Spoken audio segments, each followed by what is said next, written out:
Channel. എല്ലാവരും സുഖമായിട്ടിരിക്കുന്നു എന്ന് വിശ്വസിക്കുന്നു. ഇന്ന് ഞാൻ വന്നിട്ടുള്ളത് നല്ലൊരു അടിപൊളി മീൻ കറിയുടെ റെസിപ്പി ആയിട്ടാണ്. എല്ലാവർക്കും ഒരുപാട് ഇഷ്ടമാകും. വളരെ എളുപ്പത്തിൽ തന്നെ നമുക്കിത് ഉണ്ടാക്കിയെടുക്കാം. നിങ്ങൾക്ക് വീഡിയോ കണ്ടിട്ട് ഇഷ്ടമാവുകയാണെങ്കിൽ തീർച്ചയായിട്ടും വീട്ടിലുണ്ടാക്കി നോക്കണം. നമുക്ക് നേരെ വീഡിയോയിലേക്ക് പോകാം. അതിനു മുമ്പ് എൻ്റെ ഈ ചാനൽ നിങ്ങൾ ഇതുവരെ സബ്സ്ക്രൈബ് ചെയ്തിട്ടില്ലെങ്കിൽ ഒന്ന് സബ്സ്ക്രൈബ് ചെയ്തിട്ട് ആ ബെൽ ബട്ടൺ കൂടി ക്ലിക്ക് ചെയ്ത് ഓൾ എന്ന ഓപ്ഷൻ കൊടുത്തേക്കണേ. ഇതിനായി നമുക്ക് ആവശ്യമുള്ളത് ഒരു 10 അല്ലി വെളുത്തുള്ളി, 2-3 പച്ചമുളക് ഇതുപോലെ കീറിയത്, 10-15 ചുവന്നുള്ളി, 2 ടേബിൾ സ്പൂൺ അളവിൽ മുളക് പൊടി, 1/2 ടീസ്പൂൺ അളവിൽ മഞ്ഞൾപ്പൊടി, ഒരു തക്കാളി, കുറച്ച് കുടംപൊടി.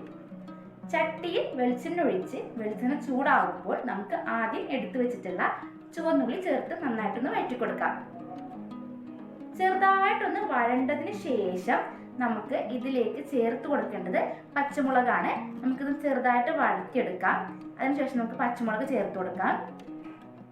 ഇനി ഇതിലേക്ക് ചേർക്കേണ്ടത് വെളുത്തുള്ളിയാണ്. അത് ചേർത്ത് കൊടുക്കാം. എന്നിട്ട് നന്നായിട്ട് നമുക്കൊന്ന് വഴറ്റി കൊടുക്കാം. ഈ ചുവന്നുള്ളിയുടെ കളറൊക്കെ ഒന്ന് മാറി വരണം. ചുവന്നുള്ളി ഒന്ന് മുരിഞ്ഞു വരണം. ഇപ്പൊ ചുവന്നുള്ളിയുടെ കളറൊക്കെ ഒന്ന് ചേഞ്ച് ആവാൻ തുടങ്ങിയിട്ടുണ്ട്. നമുക്കിനി ഇതിലേക്ക് ആഡ് ചെയ്ത് കൊടുക്കേണ്ടത് തക്കാളിയാണ്. നമുക്ക് തക്കാളി ഇതിലേക്ക് ആഡ് ചെയ്ത് കൊടുക്കാം. എന്നിട്ട് നന്നായിട്ട് വഴറ്റി കൊടുക്കാം. ഇപ്പൊ തക്കാളിയൊക്കെ ഒന്ന് ഉടഞ്ഞു വന്നിട്ടുണ്ട്. ഇതിന് ശേഷം നമുക്ക് ഇതിലേക്ക് ആഡ് ചെയ്ത് കൊടുക്കേണ്ടത് നമ്മൾ ആദ്യം എടുത്തു വെച്ചിട്ടുള്ള പൊടികളാണ്. ആ പൊടികൾ ഇതിൽ ചേർത്ത് നമുക്കൊന്ന് വഴറ്റി കൊടുക്കാം. ഇങ്ങനെ വഴറ്റുമ്പോൾ നമുക്ക് വെളിച്ചെണ്ണയുടെ കുറവുള്ളതുപോലെ തോന്നും. അപ്പം കുറച്ച് വെളിച്ചെണ്ണയും കൂടി ഇതിൽ ചേർത്ത് കൊടുക്കാം. അതൊക്കെ നിങ്ങളുടെ ഉചിതം പോലെ നമുക്ക് ചേർത്ത് കൊടുക്കാം. നന്നായിട്ടൊന്ന് വഴറ്റി കൊടുക്കണം. പൊടികളൊക്കെ കൂടി നന്നായിട്ടൊന്ന് മൂപ്പിച്ചെടുക്കണം നമുക്ക്. അപ്പോൾ ഇത് നന്നായിട്ട് മൂത്തിട്ടുണ്ട്. ഞാൻ ഈ സമയത്ത് ഇതിലേക്ക് കുടംപുളി കൂടി ചേർത്തിട്ടുണ്ട്. എൻ്റെ ആ കുടംപുളി ചേർക്കുന്ന വീഡിയോ മിസ്സായിപ്പോയി. നമ്മൾ ആദ്യം എടുത്തു വെച്ചിട്ടുള്ള അത്രയും അളവിൽ തന്നെ കുടംപുളി ചേർത്ത് കൊടുക്കാം. ശേഷം നമുക്ക് ഇത്തിരി മുളക് പൊടി കുറവ് പോലെ തോന്നിയിട്ടുണ്ട്. അപ്പോൾ കുറച്ചും കൂടി മുളക് പൊടി ഞാൻ ആഡ് ചെയ്ത് കൊടുത്തിട്ടുണ്ട്. എന്നിട്ട് നന്നായിട്ട് നമുക്കൊന്ന് ഇത് വഴറ്റിയെടുക്കാം. വെളിച്ചെണ്ണയ്ക്ക് ആവശ്യാനുസരണം ചേർത്ത് കൊടുക്കണം. നമ്മുടെ ഉചിതത്തിനനുസരിച്ച് ചേർത്ത് കൊടുക്കാം.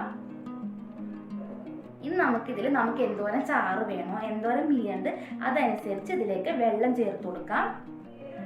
ഉപ്പും ചൂട് ചേർത്ത് കൊടുക്കാം. ഞങ്ങളിവിടെ കല്ലുപ്പാണ് ഉപയോഗിച്ചിട്ടുള്ളത്. കല്ലുപ്പ് ചേർത്ത് കൊടുക്കുന്നുണ്ട്. എന്നിട്ട് നന്നായിട്ട് ഇത് തിളച്ച് കഴിയുമ്പോഴേക്കും നമുക്ക് കഴുകി വൃത്തിയാക്കി വെച്ചിട്ടുള്ള ആ മീൻ ചേർത്ത് കൊടുക്കാം. ഓലക്കൊടിയൻ എന്ന് പറഞ്ഞിട്ടുള്ളൊരു മീനാണ് ഞങ്ങൾ എടുത്തേക്കുന്നത്. വളരെ ടേസ്റ്റ് ഉള്ളൊരു മീനാണ്. ഇതുപോലെ മുളകിട്ടൊക്കെ വെക്കുകയാണെങ്കിൽ നല്ല ടേസ്റ്റാണ്.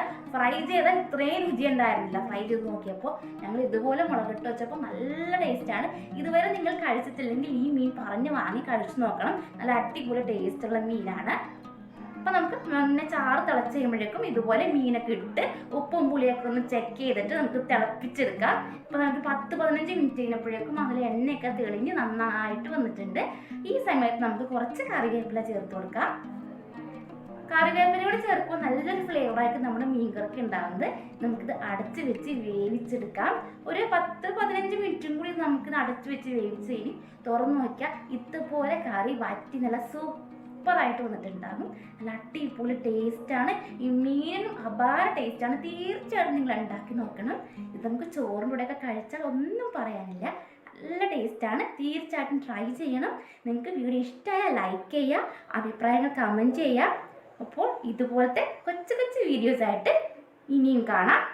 ഇൻഷാ അല്ലാഹ്. Thank you for watching.